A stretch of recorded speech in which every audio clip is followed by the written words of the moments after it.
El estudio del día de hoy tiene como título, Ven conmigo y verás mi celo por Jehová. Realmente no es un título, sino una frase que está en la Biblia, que dice el rey Jehú, rey de Israel. Y vamos a concentrarnos en el capítulo 9 y el capítulo 10 de Segunda de Reyes. Ahí vamos a estar viendo todo lo que tiene que ver con la vida del rey Jehú de Israel. Pero como no puedo leer el capítulo 9 y 10 para dar la introducción, sí quisiera compartirles un pasaje que está en el libro de Gálatas, que tiene que ver con el espíritu que hoy nuestra enseñanza incorpora.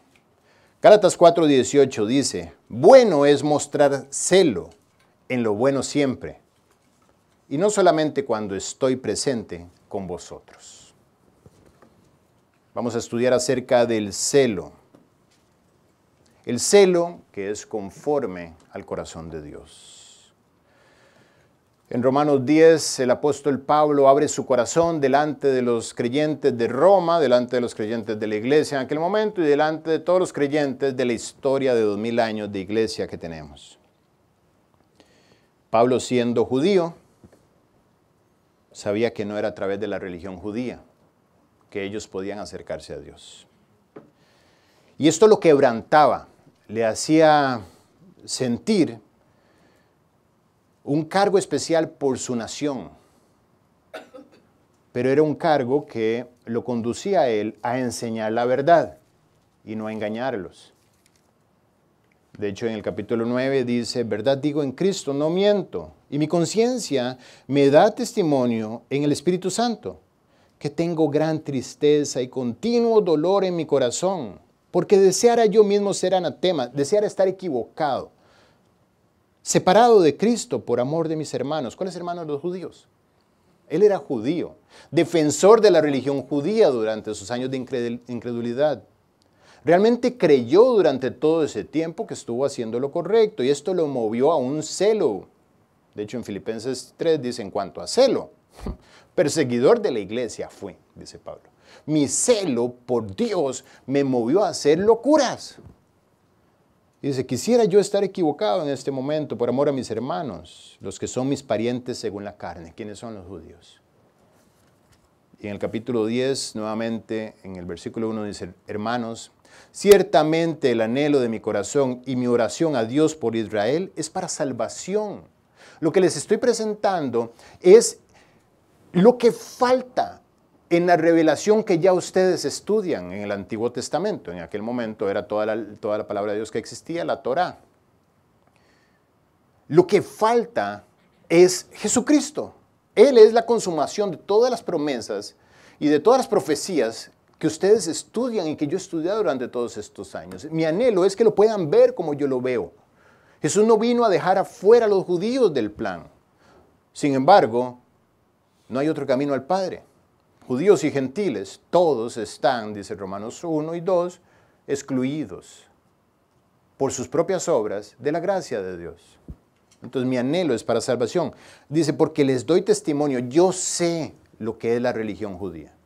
Porque les doy testimonio de que tienen celo por Dios, nuevamente la misma palabra, tienen celo, quieren lo de Dios, tienen celo por Dios, pero no conforme a ciencia. Hablamos hace un momento de la falsamente llamada ciencia y la ciencia correcta. Aquí Pablo está haciendo referencia a la ciencia correcta. Ciencia, en el griego en el que fue escrito este pasaje, quiere decir conocimiento revelado de Dios. Entonces, lo que está diciendo el apóstol Pablo es que los judíos tienen un celo precioso por Dios, pero no está conforme al conocimiento revelado de Dios. Es decir, tienen pasión por Dios, pero no está conforme a la palabra de Dios. Eso es un peligro. Deseo de Dios más ignorancia de la palabra de Dios igual iniquidad. Puedes tener muchas ganas de Dios, pero si no están fundamentadas esas ganas como un ferrocarril que va sobre los rieles de la palabra de Dios, esas ganas son un peligro. Y te van a meter en iniquidad. ¿Qué es iniquidad? Iniquidad, descripción sencilla, es todo camino que me acerca a Dios que Dios no pidió. Yo pienso que de esta manera honro y me acerco a Dios, pero Dios nunca lo pidió. Vamos, qué sé yo, a prenderle una vela a San no sé quién. De esta manera vamos a obtener, y suena precioso, hay pasión, hay llanto, hay devoción, hay 1000 expresiones de trato duro con el cuerpo, vamos a hacer ayuno durante 48 horas, vamos a tirarnos de rodillas sobre vidrios quebrados, en fin, 1000 cosas. Y hay gente honesta. Digo, no dicen voy a aparentar. No, puede ser verdaderamente un corazón genuino, pero no hay conocimiento de la palabra de Dios. Entonces, lo que hay son muy bonitas emociones que conducen a la perdición. Hay camino que al hombre le parece derecho, pero su fin es camino de muerte, dice Proverbios 14:12. Isaías 59, versículo 1 dice: He aquí, habla Dios, no se ha cortado la mano de Jehová para salvar, ni se ha agravado su oído para oír. Hay quienes dirán, es que Dios no me oye, y ni mete su mano. Yo veo que la mete en la vida de María Margarita, y le da esto y lo otro, y la vida de Kiker, pero a mí no me responde. Dios pareciera que es manco conmigo. A donde quiere ayudarme no le alcanza. No se ha cortado la mano de Dios para salvar, ni su oído se ha agravado para oír. Es que las oraciones de, qué sé yo, de Gaspar sí las oye, pero las mías no las oye. Es medio sordo selectivamente, él sabe a quién escuchar. Ahorita hablamos de un caso que me comentaba un amigo y me decía, es que esta persona tal y cual piensa que Dios quiere todo con todos menos conmigo. No se ha agravado su oído para oír. Pero, ¿cuál es la razón por la que Dios no me responde, no me puede responder? Pero vuestras iniquidades han hecho división entre vosotros, y vuestro Dios y vuestros pecados han hecho ocultar de vosotros su rostro para no oír. Hay una razón de por medio, y es que estás tratando de acercarte a Dios por medios que Dios no pidió. Yo soy el camino, la verdad y la vida. Nadie viene al Padre sino por mí, dijo Jesús. Él es el camino para ir al Padre. Tu relación con Cristo es la que te lleva al Padre. Tú no puedes ir por otra vía al Padre. No hay otra vida, no hay otro mediador entre Dios y los hombres, dice la Biblia. Jesucristo, hombre, es el único mediador entre Dios y el Padre. Eso es lo que enseña la palabra de Dios. Ahora, ¿qué enseña la cultura? 1000 cosas, ¿no? San Jerónimo no sé qué, San Joaquín de no sé dónde, la Virgen de Coromoto, el abuelo de mi tía, el Pedrito Fernández. 1000 formas que la sociedad puede establecer, que suenan hasta válidas, pero que no son la palabra de Dios.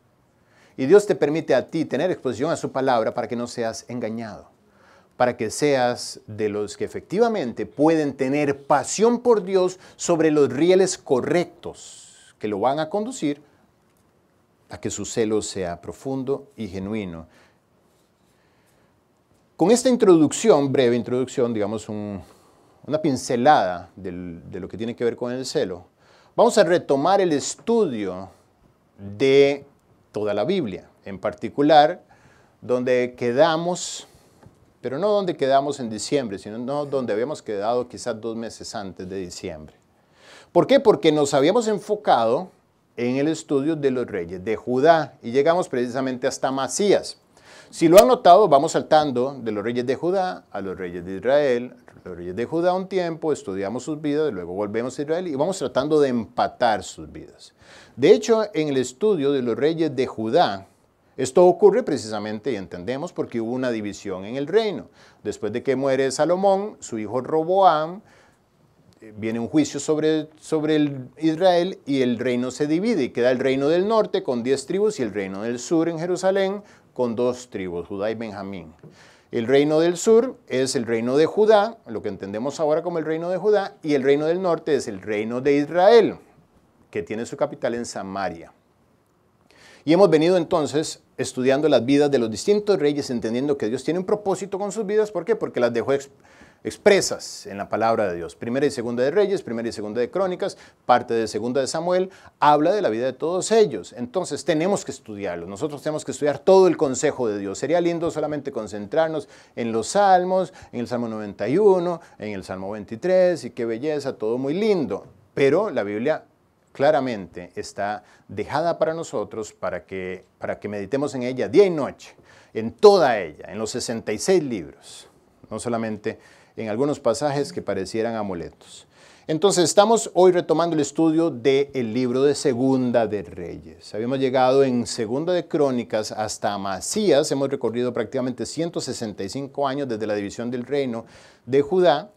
Y ahora vamos a regresarnos al libro de Segunda de Reyes. ¿Dónde habíamos quedado en Segunda de Reyes? Si alguien tiene buena memoria. Habíamos hablado de la vida de Acab y Jezabel, una familia que destruyó el reinado de Israel y también sus raíces empezaron a destruir el reinado de Judá. Si recuerdan que el rey Josafat casa a su hijo Joram con una hija de Acab y Jezabel, y esta mujer era terrible, igual que su mamá, y le dobla el corazón para que incorporen también en el reinado de Judá la idolatría a los Baales y la idolatría inclusive a otros reyes paganos. Y el reino se corrompe, tanto el de Israel ya estaba corrompido como el de Judá se corrompe. Y más adelante vemos nosotros cómo este hombre Acab muere y reina su hijo Ocosías, y después de Ocosías reina Joram.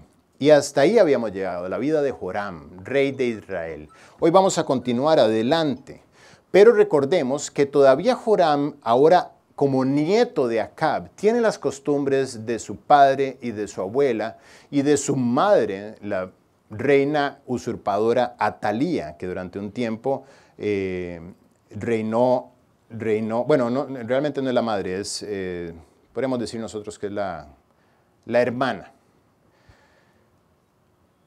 Dios quiere exterminar todo esto. Dios quiere limpiar a Israel. Recordemos que Israel era un hombre, Jacob.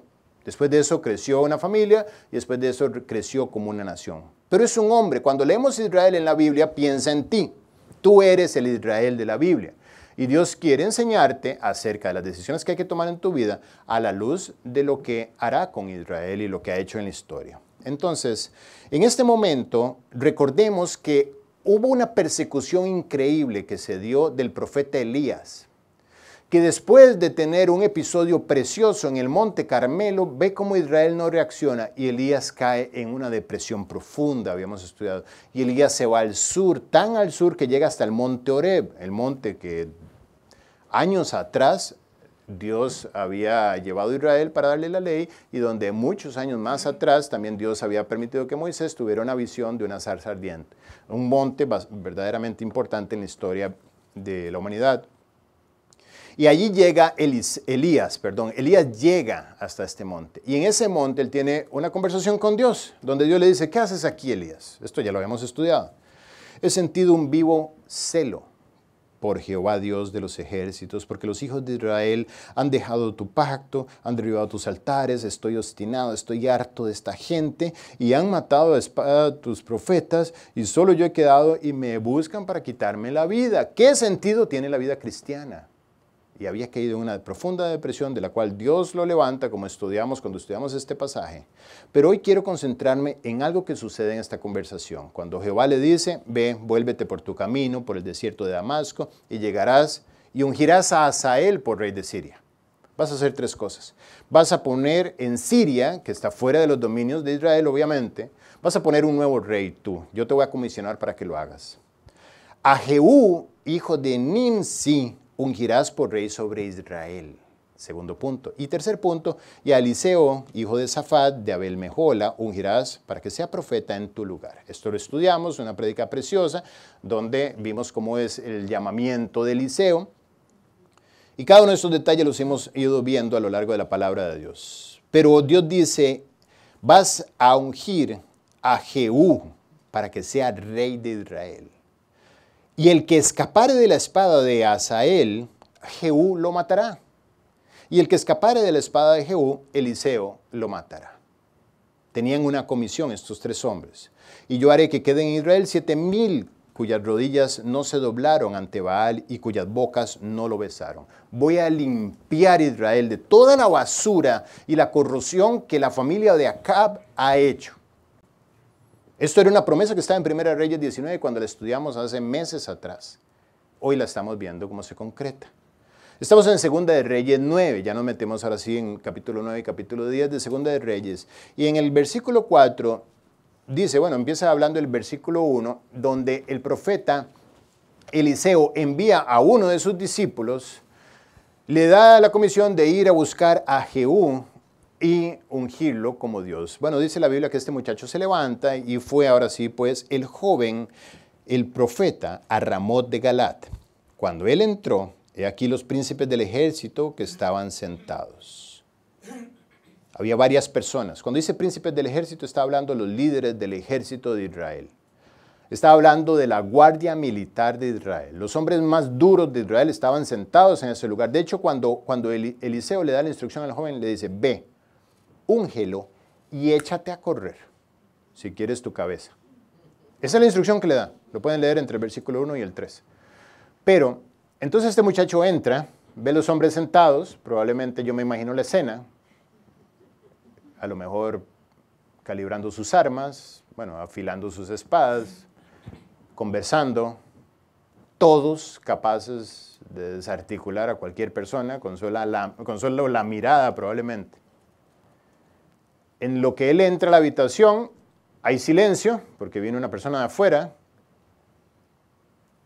y toma la palabra, levanta la voz y dice, príncipe, una palabra tengo que decirte. Dentro de todos los príncipes del ejército, uno levanta su voz y dice, ¿a cuál de todos nosotros? Cuando dices príncipe, ¿a quién te refieres? Y le dijo, a ti, príncipe. Ese hombre que habló es Jehú. Yo tengo algo particular con este hombre. Me encanta. Es de mis héroes favoritos, de mis reyes favoritos. Tiene un detalle que vamos a estudiar hoy, que es un detallazo, pero aún así ese detallazo ha enriquecido mi vida para no copiarlo. Pero el solo hecho de que estén reunidos los hombres más fuertes de Israel y el único que levanta la voz y hace la pregunta es Jehú. ¿Eso qué quiere decir? Había un liderazgo en él. Todos esperaron que él fuera el que preguntara. Y el joven le dice, a ti, príncipe. ¿Sabes qué? A ti, príncipe, Dios te quiere usar. Yo he disfrutado mucho de la preparación de esta prédica. ¿Por qué? Porque Dios me está diciendo a mí, a ustedes también, pero realmente ustedes verán si lo toman o no, pero a mí me está diciendo, a ti, príncipe, contigo tengo un plan, pero necesito una persona que se amarre los pantalones. Y eso es lo que yo veo en Jehú. Un varón esforzado y valiente. Y dice, y él se levantó y entró en casa. Y el otro derramó el aceite sobre su cabeza y le dijo, así dijo Jehová Dios de Israel, yo te he ungido por rey sobre Israel. Jehú no era un hombre de familia. Si ustedes ven, venimos de una dinastía de 4 reyes, desde Omri, Acab, Joram y Ocosías. Y aquí está Jehú, que era militar, no era de sangre real, digamos. A ti te ha ungido por rey sobre Israel, pueblo de Jehová. Y le dice, herirás la casa de Acab, tu señor, para que yo vengue la sangre de mis siervos, los profetas, y la sangre de todos los siervos de Jehová de la mano de Jezabel. Tú eres el hombre que va a limpiar Israel. Curiosamente, en 1 Corintios 16, Pablo le dice a los corintios algo muy raro. Le dice, velad. Velar es hacer lo que debo mientras espero. Velad, estad firmes en la fe. No se emocionen, no vivan por emociones, vivan por lo que está escrito. Portaos varonilmente. ¿Por qué? Portaos varonilmente. Y esforzaos. Hay algo que Dios solamente puede poner sobre aquellos que están ceñidos sus lomos para la comisión que tiene. Dios llama valientes al proyecto que tiene. Valientes que tienen que tener cuero para aguantar los golpes, para aguantar los disparos, para aguantar las críticas, para aguantar las malas caras, para aguantar las quejas, para aguantar las dudas, para aguantar que quienes aman se volteen contra de él. Necesito un hombre, príncipe. Jehú era ese hombre, era varón esforzado y valiente. Miren la comisión que le están dando. Le están diciendo, tú te vas a encargar de borrar de esta tierra todo lo que se parezca y huela a Acab. Su familia, su gente, los reyes, el ejército, los sacerdotes. Todo lo que tenga que ver con Acab, tú lo vas a sacar. ¿Quién quiere tomar ese lugar? O sea, no solamente vas a ser perseguido, sino que tu cabeza va a tener un precio. Dios le está diciendo, ven, pon tu cabeza en la guillotina. Era general del ejército y una descripción muy curiosa tiene Jehú en 2 de Reyes 9, un episodio que vamos a comentar más adelante, cuando él va a presentarse del rey Joram de Israel y del rey Ocosías de Judá, que eran compinches, eran medios primos además. Entonces estaban juntos en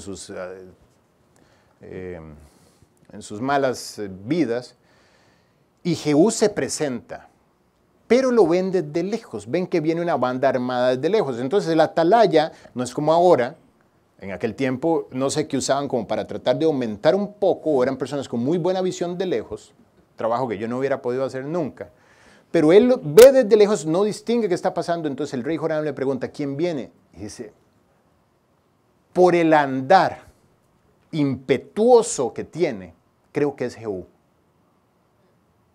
Inclusive su andar Dios exalta como alguien que iba hacia el frente, de un valor que lo caracterizaba.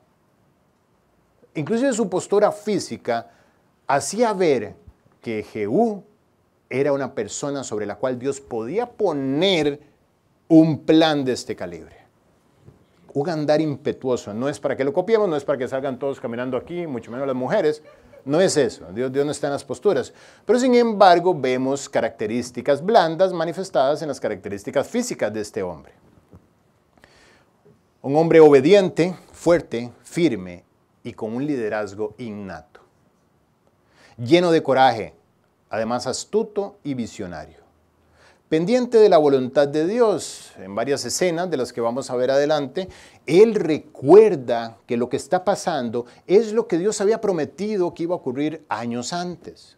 Y eso es curioso, porque no todo el mundo tiene la capacidad de ver una situación cotidiana y asociarla con lo que Dios prometió. Solamente aquellos que tienen su palabra de Dios fresca y andan con los ojos de lo espiritual que les ayudan a interpretar lo material. Y Jehú en 2 ocasiones dice, esto es lo que Dios prometió aquel día, y recita de memoria lo que Dios había prometido sobre la casa de Acab. Esto es lo que Dios prometió sobre la muerte de Jezabel, y acaba de ocurrir, y él lo tenía presente. Entonces era un hombre, aparte de varonil y firme, valiente y esforzado, era un hombre sensible para retener la palabra de Dios. Por eso les digo, me encanta. Era un hombre del que brotaba celo por Jehová su Dios. Sudaba celo por Jehová su Dios. Celo por Jehová su Dios. De hecho, en 2 de Reyes 10 hay una escena que ocurre un poquito más adelante de esta situación, donde dice que Jehú, yéndose luego de allí, 2 de Reyes 10:15, se encontró con Jonadab, hijo de Recab, y después que lo hubo saludado, le dijo, ¿es recto tu corazón? Jehú se topa con un hombre que era un líder espiritual de Israel, pero un líder genuino. Luego vamos a estudiar, cuando lleguemos a Jeremías, quién era este hombre, Jonadab, hijo de Recab. Jeremías 35 habla de la espiritualidad de este hombre, Jonadab. Pero era un hombre que era admirado por su devoción y por su celo. Y Jehú se encuentra con él, y Jehú lo quiere hacer partícipe del proyecto que tiene ahora, al cual Dios lo ha enviado. Era alguien estratégico, no le iba a agregar poderío militar, ni poderío estratégico, pero era alguien que políticamente le convenía tener al lado. Era alguien que era una buena imagen. Si recuerdo, prácticamente en 6 de los gobiernos de los Estados Unidos, ver ya sea Billy Graham o ahora su hijo Franklin Graham en la toma de poderes.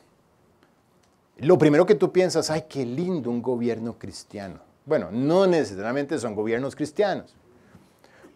La mayoría de sus presidentes sí se convirtió y fueron cristianos. Pero esto ayuda a que el ojo de la población identifique al presidente con una figura de una persona que tiene una integridad. Entonces esto por alguna cosa extraña en nuestras cabezas se tiende a contagiar y ayuda.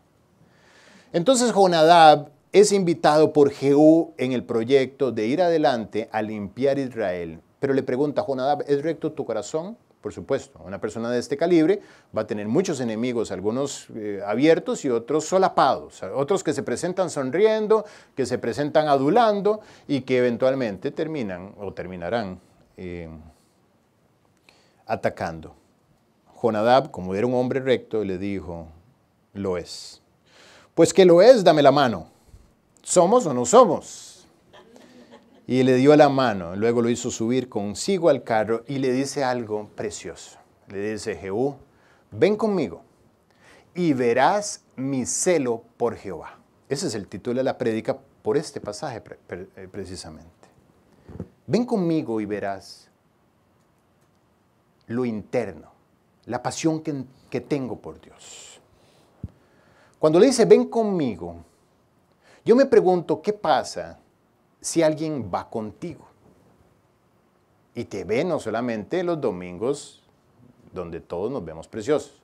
¿Qué pasa si alguien va contigo 24/7 y está contigo 360, como una cámara que está todo el día viendo tu vida? ¿Va a poder ver el celo de Jehová en tu vida o quizá va a haber escenas que es mejor apagar la cámara? Todo el tiempo, en toda situación, una cámara 24/7. Eso es lo que está diciendo este pasaje. Ven conmigo. Si yo voy contigo, ¿qué voy a ver? Estudiamos en este pasaje al principio. Es bueno mostrar celo todo el tiempo, le dice Pablo a los Corintios, a los Gálatas. Es bueno mostrar celo todo el tiempo, y no solamente cuando yo estoy con vosotros. ¿Por qué? Porque los Gálatas, en algún sentido, tenían una doble vida. Una cámara 360. Bueno, gracias a Dios yo no tengo una cámara 360 sobre mi vida. ¿Quién podría tener esa cámara 360 y andar en paz? Bueno, dice la Biblia, más yo os digo que de toda palabra ociosa que hablen los hombres, de ella darán cuenta en el día del juicio. Si hay una cámara sobre tu vida 360, Dios sí está grabando todas las circunstancias que estás experimentando y que pasan por tus ojos, inclusive las que están dentro de tus pensamientos, están quedando guardadas.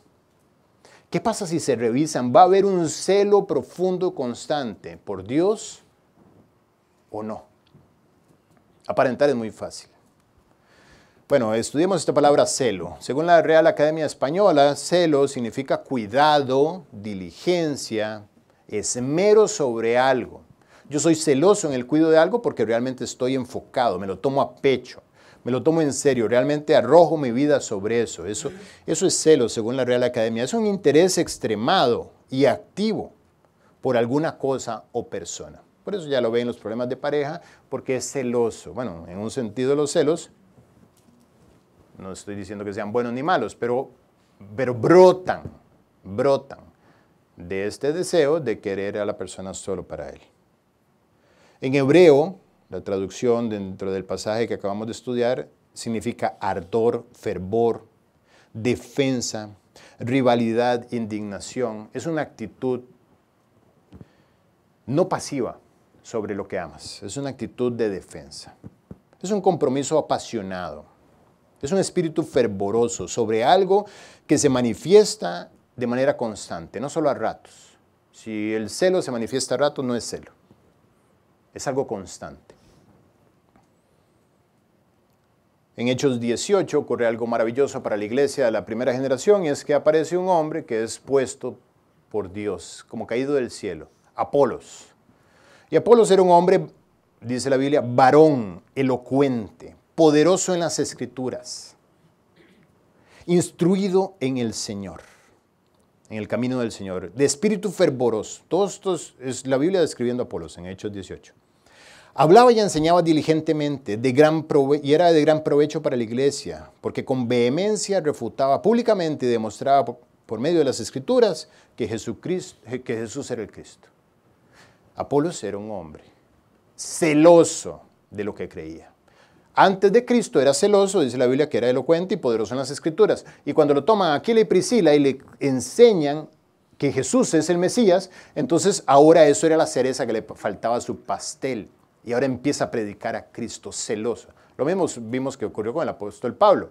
Saulo de Tarso era un hombre celoso de las tradiciones de sus padres, pero cuando conoce a Cristo como el Mesías, sigue siendo celoso ahora con esta cereza en su pastel. Ahora sabía que Jesucristo era Dios. Creo que no puedo definir el celo mejor que la frase que les voy a compartir. El celo es el deseo de Dios en todo tiempo, en todas las áreas, en todos los casos de tu vida. Es querer a Dios, querer tenerlo presente, querer verlo, querer traerlo a tu realidad en todo tiempo, en todas las áreas, en todos los casos de tu vida. En tu casa y fuera de casa, en el fútbol, en el internet, en la escuela, en tu grupo de amigos, en tus conversaciones telefónicas. Es querer verlo ahí. Eso es ser celoso por Dios. En tus vacaciones, en tu trabajo, en tu familia, en tu soledad, en tus pensamientos. Es querer a ver a Dios, tenerlo ahí, es desearlo, añorarlo, todo el tiempo, en todas las áreas, en todos los casos de tu vida. Es estar completamente en eso, en Él, en medio de lo que haces. Es estar impregnado, querer estar impregnado del querer tener su aroma pegado a ti. Ese es el celo. Ya entenderemos mejor aquella situación que se da en el templo de Jerusalén.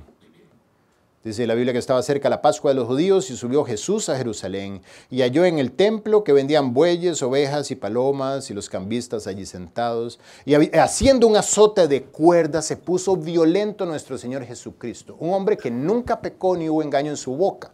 Sin embargo, había que quitársele del camino en esa situación. ¿Cómo pueden convivir las dos cosas? ¿Cómo puede manifestar él tal aparente enojo sin enojarse? Adulterio, fornicación, inmundicia, lascivia, hechicería, enemistades, pleitos, celos, iras, contiendas. ¿Cómo puedo manifestar ira sin pecar? Si está dentro de la lista de pecados. Pues Jesús tomó unas cuerdas y echó fuera del templo a todos. Imagina tú en el mercado central tratando de levantar a los que están vendiendo cosas. ¿Tú crees que te van a decir, oye, sí, disculpe, me voy? Hay que plantarse, hay que ser fuerte. Algo vieron en él que los movió a agarrar sus cosas y correr. Y no solo eso, sino que tomaba, dice la Biblia, esparció las monedas de los cambistas y volcó las mesas. Tan cristianito el hombre, ¿verdad? Dirán algunos. Tan cristiano. ¿Me estás juzgando? Es típico. ¿Me estás juzgando? Y no es cierto que los cristianos no se enojan. Dice, volcó las mesas y dijo a los que vendían palomas, quitad de aquí esto y no hagas de la casa de mi padre casa de mercado. Los apóstoles estaban así. Dice, y se acordaron sus discípulos que está escrito, el celo de tu casa me consume. Eso es el celo. Si notas que cuando a él lo maldecían, e inclusive cuando lo estaban matando en la cruz, no se defendió. Como oveja, dice Isaías 53, fue llevada al matadero. ¿Cómo va una oveja al matadero? Va feliz. Como Pumba y Timón y Simba en El Rey León caminando. Va feliz hacia el matadero. Cuando lo estaban agrediendo a él, no se defendía. Pero cuando tenía que ver con la santidad de su padre, había celo por defenderlo. Por eso nunca pecó. Había una pasión que lo movía a pararse enfrente, aunque no fuera popular. Yo meditaba estos días, he tenido varias situaciones que me hacen, que apelan a mi sensibilidad y a mi, ¿cómo lo digo? Hay circunstancias que me ponen en una situación incómoda con algunas personas, tener que decirles eso no, eso aquí, eso allá, eso lo otro. Y no crean que yo soy insensible, yo no quisiera tener que hacerlo, no quisiera tener que llamarte y llamarte la atención y decirte y esto y lo otro, porque nadie quiere hacer eso. ¿Quién lo quiere hacer? Nadie quiere pasar por eso. Pero sin embargo pensaba yo en Jesús. Jesús es el hombre más amado y más odiado de la historia. Cuando vivía, tenía sus enemigos que lo criticaban, que mentían en su cara, que le hacían trampas, se organizaban para ir en olas a plantearle trampas. Cuando le plantean la trampa de, por ejemplo, es lícito pagar los tributos, eso era una trampa porque no había salida, no había respuesta positiva. Si decía, sí, hay que pagarle tributos a César, los judíos se volteaban en contra de él diciendo, tú estás entonces con todos los publicanos que lo que están es tomando nuestras ofrendas y dándose al imperio romano. Pero si decía, no pague impuestos, se echaba a César y a la guardia romana encima con tal de complacer a los judíos. Una trampa. Por eso decía, ¿por qué me tentáis? ¿Ustedes creen que yo no lo veo? En Juan decía que él sabía lo que había en el corazón del hombre. Él conocía. Y por eso se cuidaba de ellos. Pero sin embargo fue el hombre criticado, perseguido hasta la muerte. Pero fue el hombre más pleno de la historia. En medio de toda esa persecución, en medio de tener enemigos, fue pleno. Y esto no saben la paz que me ha dado. Tener enemigos es bueno. Lo dijo el pastor de esta iglesia, tener enemigos es bueno. Escoge muy bien a tus enemigos. Porque si esos enemigos se levantan en contra tuya, por lo que tú enseñas son perfectos. No sean enemigos por otras razones. Eso sí no. Pero si lo que andan persiguiéndote es a ti porque tú sigues a Cristo, pues bienvenidos tienen que haber si vives. No os extrañéis del fuego de prueba que os ha sobrevenido, como si alguna cosa extraña os aconteciese, sino gozaos por cuanto sois participantes de los padecimientos de Cristo. O sea, si sois vituperados, sois bienaventurados porque el poderoso Espíritu de Jehová reposa sobre vosotros. Si quieres vivir bien para Cristo, entonces va a haber persecución, va a haber contienda, va a haber personas que no te quieran, que te persigan, que mientan acerca de ti. No penséis que he venido a traer paz, dice nuestro oveja llevada al matadero. No he venido a traer paz a la tierra, no he venido a traer paz sino espada, porque he venido a poner en disensión al hombre contra su padre, a la hija contra su madre, a la nuera contra su suegra, a los enemigos, y los enemigos del hombre serán los de su propia casa. Y el que ama padre o a madre más que a mí no es digno de mí, el que ama hijo o hija más que a mí no es digno de mí, y el que no toma su cruz y sigue en pos de mí no es digno de mí.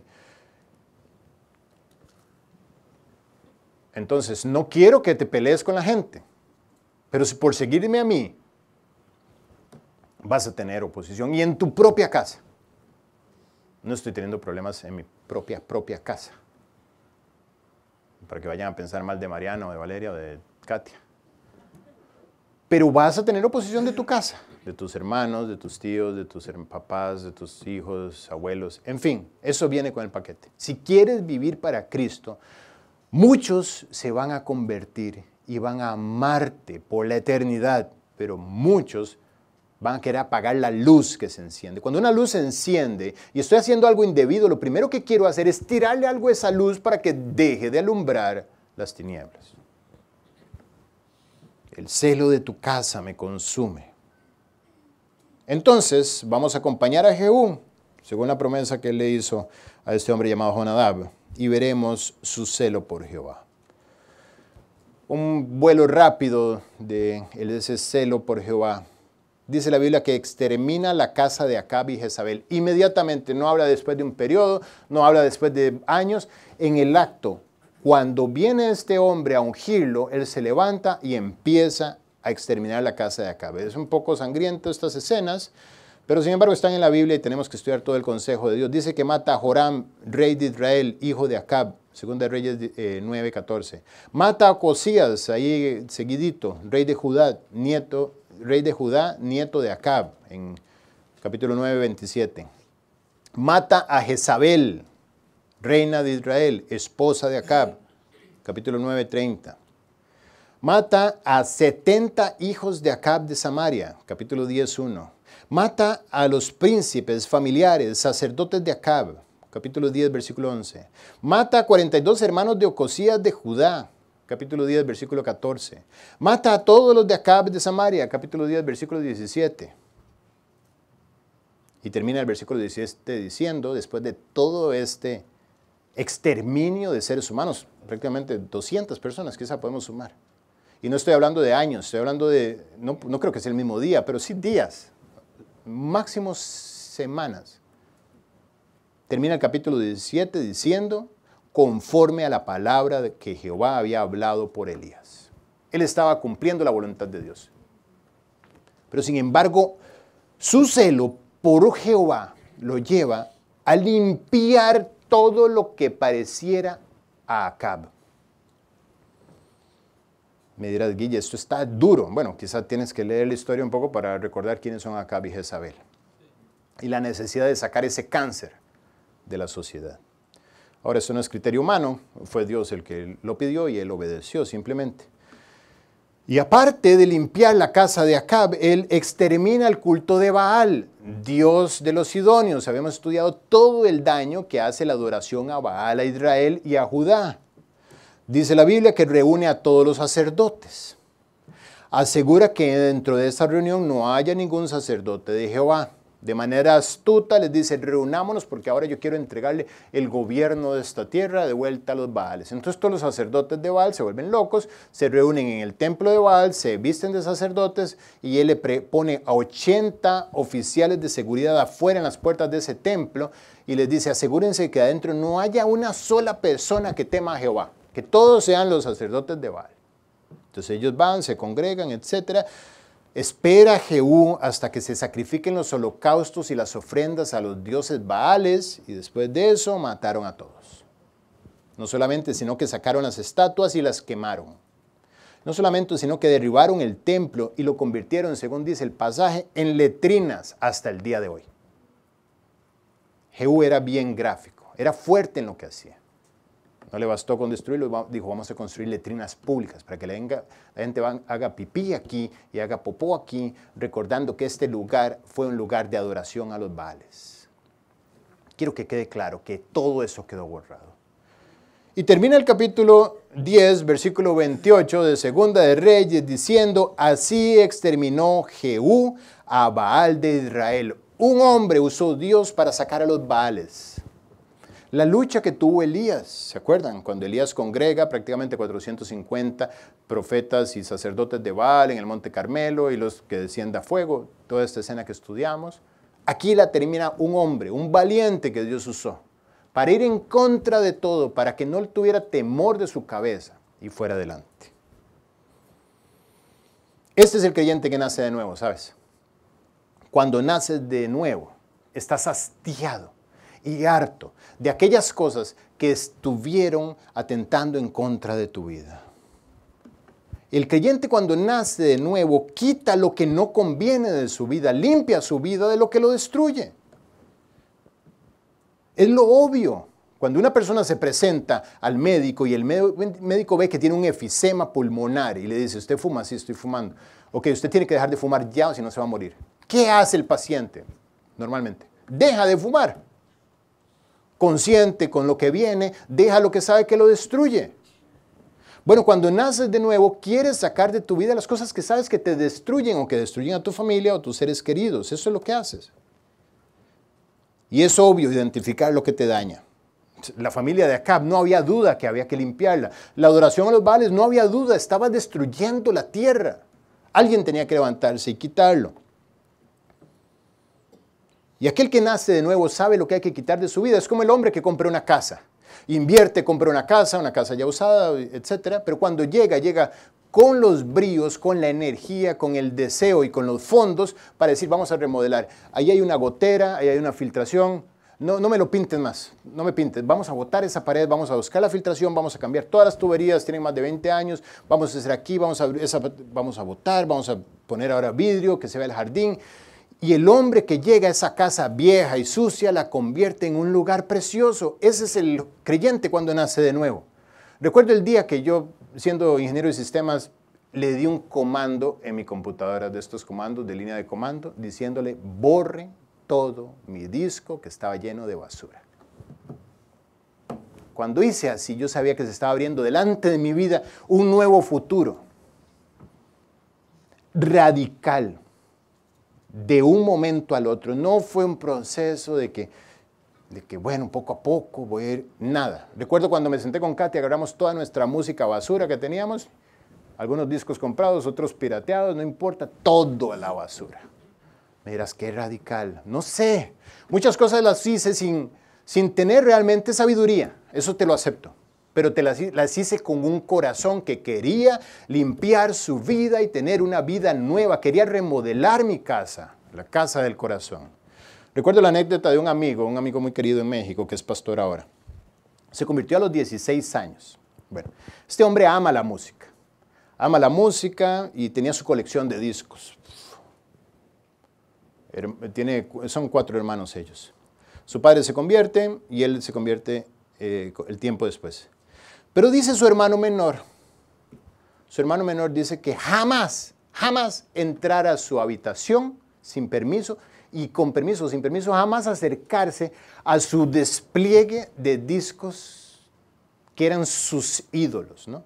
Tenía la música que amaba ahí. Y que él llegaba al cuarto de su hermano mayor a ver los discos y no se le ocurría, en el momento que tocaba le cortaban la mano. Bueno, cuando este hombre se convierte, niño de 16 años se convierte, dice que llama a su hermanito. Dice, ven aquí, ven conmigo. Alex se llama el hermanito. Ven conmigo, Alex. ¿Qué pasó? Ven conmigo. Entran al cuarto. Dice, ayúdame en algo. ¿Qué pasó? Ve tomando uno por uno los discos y me ayudas a romperlos. ¿A qué? Sí, a romperlos. Tus discos, sí. Dice el hermanito Alex, que ahora es un señor, uno de mis mejores amigos, dice que eso lo marcó tanto que entendió que efectivamente tenía un hermano nuevo. Nueva criatura. Cuando llegas a la nueva vida, quieres nueva vida. No quieres arrastrar el pasado de alguien que dice, pero ¿por qué no sales? ¿Por qué no esto? ¿Por qué no vas aquí? ¿Por qué no un poquito? ¿Por qué no un traguito? No es un asunto religioso, es que ¿por qué voy a ir yo a meterme al basurero? El perro vuelve a su vómito, yo no. ¿Para qué quiero ir yo al pasado? Eso es obvio. Y eso es lo que está representando Jehú, un valiente que agarra y rompe, saca, borra, manda línea de comandos, limpia, saca de su vida. Si no conviene esta amistad, entonces voy a tener que trasladarla a un ambiente para por lo menos dar una nueva oportunidad, pero un ambiente que yo sé que no va a ser corrosivo para mi santidad y mi espiritualidad, lo que sea. Y si no quiere ser más mi amigo por estas razones, que Dios lo acompañe. Pero yo no me voy a meter en el basurero por causa de él, nuevamente. ¡Qué impulso tan precioso! Eso lo produce Cristo en tu corazón.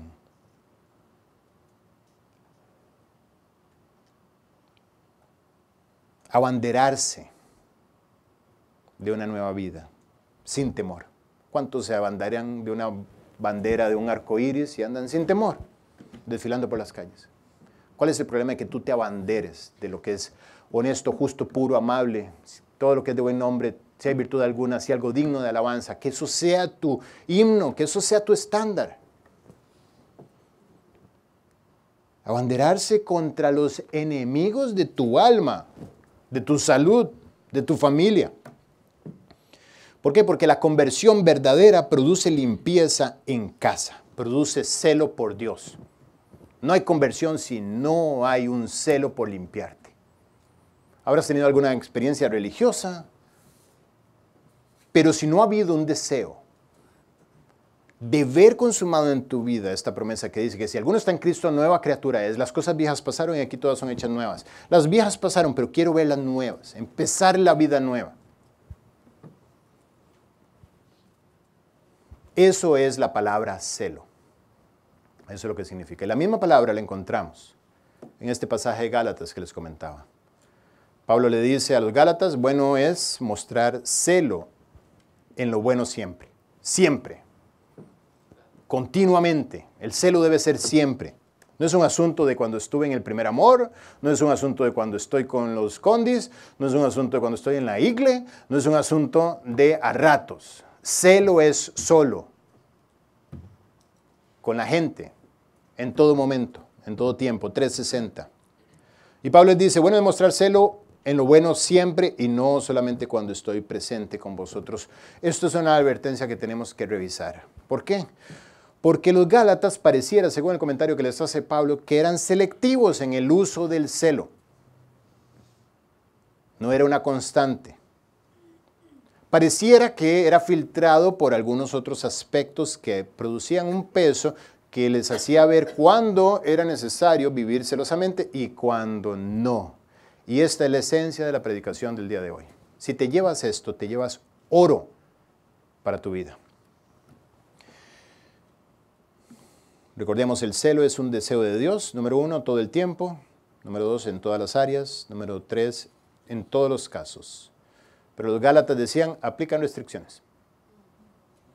Todo el tiempo, todas las áreas, todos los casos, definamos todo. Y ahí empieza el creyente a acomodar las cosas. Yo he entendido que todos los pecados son destructivos. Todos los pecados. No hay un pecado que no apunte a tu destrucción. Pero sin embargo, nos atrevemos a considerar los pecados como pecados gruesos. Adulterio, fornicación, inmundicia, lascivia, hechicería, qué sé yo, pornografía, drogas, grueso. O sea, eso es, no hay ni que hablar. Pero también categorizamos otros pecados como sutiles, como blancos, mentiritas piadosas, etc. Y al ojo del hombre hay pecados corrosivos y destructivos y pecados que pueden inclusive ser remunerativos. Pecados que me pueden ayudar en cierta forma. De los que se puede sacar algún provecho. De los que ayudan a conseguir algo. Una mentira piadosa. Cambiar la verdad, no le llamemos mentira. Cambiemos la verdad estratégicamente en esta situación. No es trampa. Vamos a usar de astucia. En fin. Todo pecado es una propuesta de parte del diablo, el mentiroso, el enemigo de nuestra alma, que apunta únicamente a engañarnos para destruirnos. Por ejemplo, nos promete placer y a cambio viene dolor. El placer puede ser muy temporal, muy momentáneo, pero después de eso producirá dolor, separación, angustia, enfermedad. Promete libertad y al contrario nos está esclavizando, como hizo con Eva y en consecuencia con toda la humanidad a partir de ahí. Le prometió ser como Dios. Y al contrario, lo que él la hizo fue una esclava del pecado. Promete plenitud y al contrario lo que te da es vacío cuando se apaga la luz. Hay camino que al hombre le parece derecho, pero su fin es camino de muerte. ¿Quién no quiere ser obediente cuando sale ganando? Cuando es para mejorar. Vamos a quitar, por supuesto, todo lo que huela a Acab, porque esto está en contra de nuestra nación. Y además, yo voy a ser el nuevo rey. Yo no quiero a nadie que ande con ADN de Acab por acá. Entonces, vamos a quitar a Acab. Vales, saquemos a los vales, no hay ningún problema. Por supuesto que nos está dañando.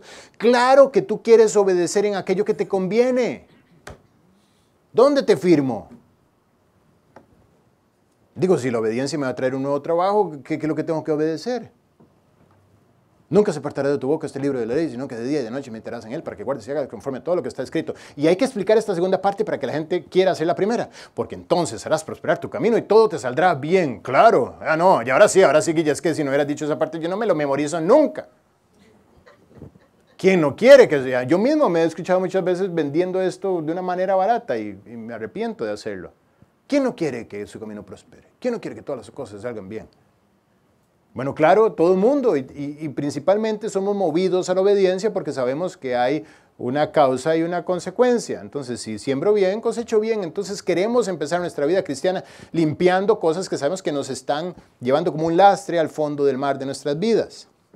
Entonces, claro que quiero obedecer. Pero, ¿qué pasa cuando la obediencia me lleva a perder posicionamiento?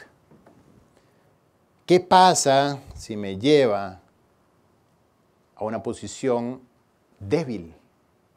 El tener que morir a un pecado. Yo supe que yo era nacido de nuevo El día que tomé una llamada a un cliente y le dije, discúlpame, Greg, todo lo que te he dicho es una mentira. Tu proyecto está en 0%. Y ya en la semana anterior le había dicho que está en 95% en testing. Está en 0%. Toda la plata que has adelantado la hemos gastado y discúlpame, pero ya ahora sí voy a empezar a trabajar en ese proyecto y no te voy a hablar sino hasta que esté listo. Bueno, este gringo me agarró, me escupió 15 veces, me tiró, me sacó, me volteó, me maldijo, me hizo devolverle el dinero, cosa que hice. Y no era yo solo, no era un servicio, yo era gerente de esa compañía. Quiere decir que esto tenían que saberlo mis socios. En una junta directiva yo tenía que explicar por qué tenemos que devolver dinero que nos habían adelantado, en fin. ¿Quién quiere decir la verdad en esa situación? Nadie. Ni loco. ¿Qué pasa cuando la obediencia te lleva a una posición vergonzosa? Ahí no conviene ir by the book. Ahí no conviene estar alineado con la palabra de Dios. Ahí no conviene. Así es que Jehú limpió a Israel de todo lo que olía a Acab.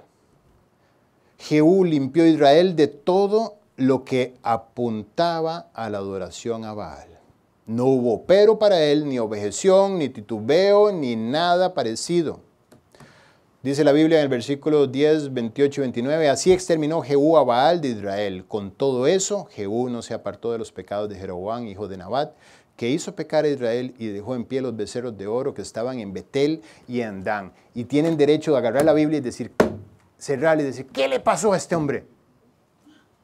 O sea, dejó los becerros, adoración religiosa a dioses de mentira. Los dejó firmes en Samaria y en Dan. El que venía de matar toda la familia de Acab, de que venía de limpiar a todo lo que se parecía a los Baales. ¿Por qué en este detalle no obedece? Mantuvo los becerros de oro. Tenemos que escudriñar un poco la historia. ¿Qué son los becerros de oro? Si recuerdan cuando se da la división del reino, por un lado se lleva un pedazo de tierra Roboam, se lleva a Judá y a Benjamín y se establecen en Jerusalén, donde estaba el templo de Jehová, el templo de Salomón. Y por otro lado agarra su tierra Jeroboam, primer rey de Israel, y se deja todas las tribus de Jerusalén para arriba hasta el territorio de Dan, que está al sur de Siria. Agarra las 10 tribus. ¿Qué hace Jeroboam? Jeroboam dice, ok, aquí todos son seguidores de Jehová, Dios de Israel, pero ahora el templo quedó de aquel lado. El templo quedó en Jerusalén, dentro del reino de mi contrincante Roboam. Entonces, voy a poner un templo en Samaria y un templo al norte, porque su territorio sí era más grande que el de los del sur. Pongo un templo aquí, un templo allá, y voy a inventarme 2 becerros. Mandó a fundir 2 becerros de oro y los puso y les dijo, Israel, estos son vuestros dioses que os hicieron subir de la tierra de Egipto, a ellos adorad. Puso dioses en los 2 lugares, puso sacerdotes en los 2 lugares, puso altares para ofrecer sacrificios a esos dioses. Tan ridículo que además dijo, vamos a establecer una fiesta, como las fiestas judías de Levítico 22, dice, vamos a tener nuestras propias, solamente que un mes después. Y el 15 del mes 8 instituye fiesta de, ni siquiera va a los becerros. Un ridículo que probablemente la mayoría de esa generación no se tragó, pero empezaron a pasar las generaciones y llegaron al punto donde ya ahora esa era la religión de Israel. ¿Cómo nace esa religión? Es una estrategia política. Yo no quiero que mi gente se vaya a Jerusalén a adorar a Jehová. Me voy a inventar un Dios aquí para que se me queden acá. Viene Jehú al gobierno y dice, no me conviene la familia de Acab, vamos a exterminarla. Dios, check, en la obediencia a lo que me estás pidiendo, estamos de acuerdo. Vamos a eliminar los Baales, sí, eso es Dios de los sidonios, ni siquiera son nuestros, vamos a borrar eso, check, Dios, estamos de acuerdo. Vamos a eliminar los becerros, no estoy de acuerdo. No me conviene. No me conviene obedecer esta. ¿Por qué mantuvo la idolatría religiosa de los becerros? es decir, destruir la idolatría religiosa de los becerros, lo debilitaría políticamente. Entre comillas, obviamente, nosotros entendemos que toda la obediencia nos conduce a bendición, pero cuando no tienes claridad de quién es Dios, empiezas a actuar así estratégicamente. Mantener este pecado lo favorecería en sus intereses. Era un pecado remunerativo. Un pecado de los que se saca provecho. Destruyó la casa de Acab porque le convenía. Destruyó la adoración a Baal porque le convenía. No destruyó la idolatría de los becerros porque no le convenía. Bueno es mostrar celo siempre. Vamos a cerrar esta enseñanza. Entendemos lo que pasa con ellos. Y aquí abarcamos no solamente a Jehú, sino a sus 4 generaciones de hijos. Todos siguieron el mismo pecado. Dice la Biblia en el versículo 32 de Segunda de Reyes, capítulo 10. En aquellos días comenzó Jehová a cercenar el territorio de Israel. Cercenar, ¿saben qué es? Recortar, reducir. Israel empezó a perder tierra. Hoy Israel está en el río Jordán, pero esto no tiene nada que ver de ese momento, sino me acuerdo que hubo en 1948. Pero en ese momento Israel está el río Jordán y seguía el territorio de Jordania, inclusive casi llegando hasta Irak. Empezó a perder territorio, perder todo el territorio que estaba después del Jordán lo perdieron. En manos de Hazael, rey de Siria, el otro que Elías había ungido, según lo que Dios le pide a él que haga en el Horeb. Comenzó Jehová a cercenar el territorio de Israel, los derrotó a Hazael por todas las fronteras. Empiezan a levantarse los enemigos del hombre, cuando el hombre desobedece. Qué sencillo es seguir la obediencia de Dios siempre, todo el tiempo, sabiendo que aunque políticamente no me convenga, que aunque me deje expuesto o más débil o pierda gente, como por ejemplo cuando Gedeón pasó de tener 33,000 personas a llegar a tener 300, y no le convenía, pero sin embargo obedeció, sabiendo que Dios entonces se encarga de ti. En aparentes planes, hay momentos donde nada tiene sentido, pero si estás en obediencia en el cielo, todo tiene sentido. Y Él se va a encargar de ti. Dice la Biblia que Hazael los derrotó por todas las fronteras, desde el Jordán hasta el nacimiento del sol. El nacimiento del sol era, por supuesto, en oriente, a lo más que daba a la vista, y era territorio de Israel. Toda la tierra de Galaad, de Gad, de Rubén, de Manasés, de Aroer, que está junto al arroyo de Arnón, de Galaad y Basán, todos esos territorios los perdieron. Todo lo que había conseguido Moisés antes de entrar en la tierra prometida, todo eso lo perdieron, empezaron a perder. La desobediencia produce pérdida. Esa es la causa que el pecado, de lo que el pecado produce en nosotros. ¿Qué tiene que ver esto con nuestras vidas? Quiere decir que así como en él, en ti, la rebelión puede estar durmiendo y no sale a flote porque no tiene necesidad. Porque tu obediencia puede ser una obediencia sobre lo que te conviene, pero no una obediencia sobre lo que no conviene. Y está a lo mejor esa rebelión dormida y agazapada en el fondo del corazón, esperando a que le pidan algo que no conviene, o que no le parece, o que no lo interpreta de esa manera, o que desde su ojo lo ve distinto. Hay gente que dice, mira qué niño tan obediente, claro, porque le das el celular, le das el pop y le das todo lo que... Cuando chista, todo el mundo corre a darle al niño lo que pide. Eso no es obediencia. Quítale todo y le dices, quédate ahí sentado calladito y yo te aviso cuando hablas. Si se queda sentado calladito, esperando, eso es obediencia. Pero no, eso es ciencia ficción, jamás. Cuando yo al niño tengo que estarle dando y dando y dando y dando y dando y dando, porque si no me hace un berrinche, eso no es obediencia. Eso es rebelión, y a lo mejor la rebelión dentro de tu corazón está ahí agazapada esperando, simplemente porque le estás dando todo lo que pide, lo que pide, lo que pide. Dale en un momento lo que no quiere. A ver cómo reaccionas.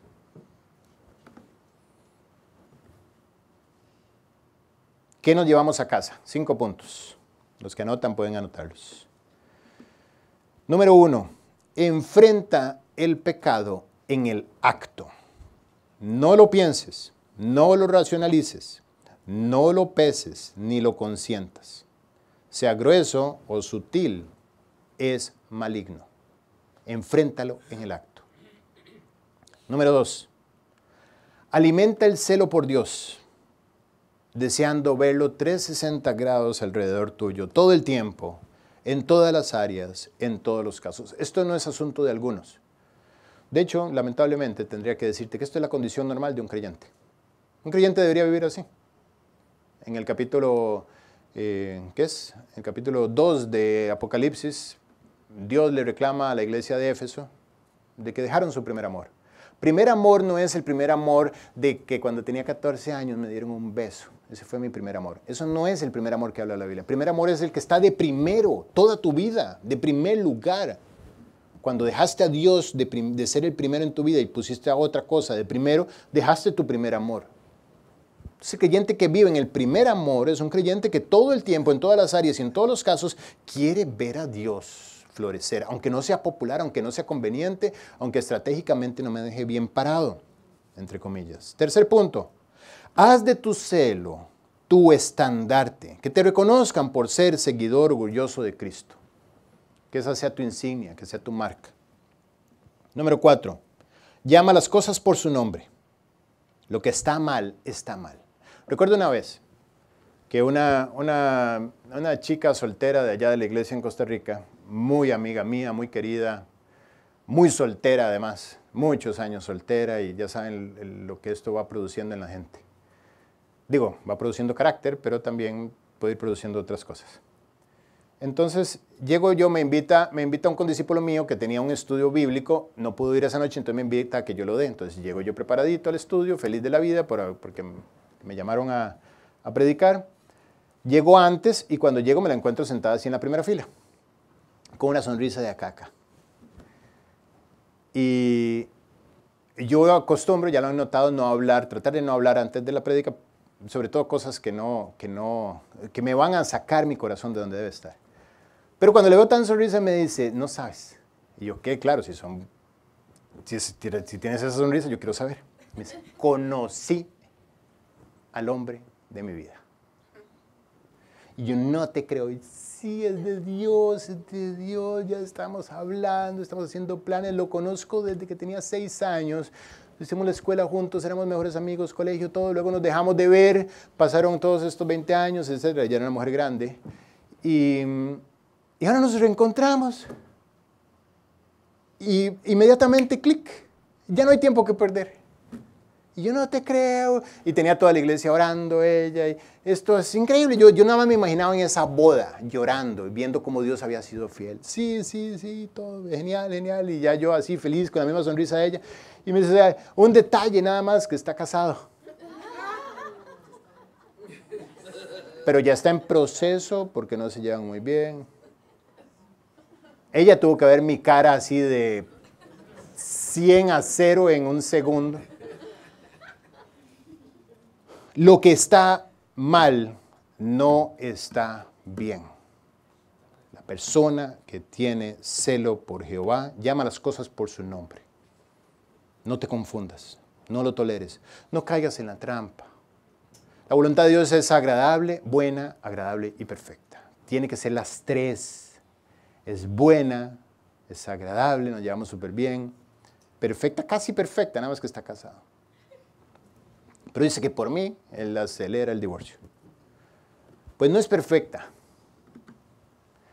Número 5, identifica cuáles son tus becerros de oro y quémalos ya. Sácalos ya de tu vida. Vamos a orar. Padre, gracias por esta enseñanza, por la vida de este hombre. Gracias por haber dejado el consejo de Dios impreso y a nuestras manos, y tu Espíritu que nos ayuda a disfrutarlo. Señor, te ruego que nos hagas una iglesia que tiene un celo profundo por Jehová, una iglesia de hombres y mujeres valientes que viven abanderados de su pasión y su amor y su relación genuina y profunda por ti. No de apariencias, no superficiales, sino con un corazón absorto delante de tu presencia. Úsanos, Señor, para llevar este mensaje al mundo. Sabemos que no será popular, sabemos que no será bienvenido ni siquiera. Pero hace 2000 años tampoco fue bienvenido y sin embargo tú levantaste y preservaste la iglesia. Guárdanos y guárdanos sobre todo también en estos anhelos que tenemos de no temer, de no ir para atrás, de no hacernos a un lado, sino de confiar de que si tú nos has dado el Evangelio es para que lo compartamos. Si tú nos has dado la gracia hasta ahora para mantener la reunión, tú la vas a enriquecer y que ninguno de cuantos creen en ti será avergonzado. Gracias. En el nombre de Jesús. Amén.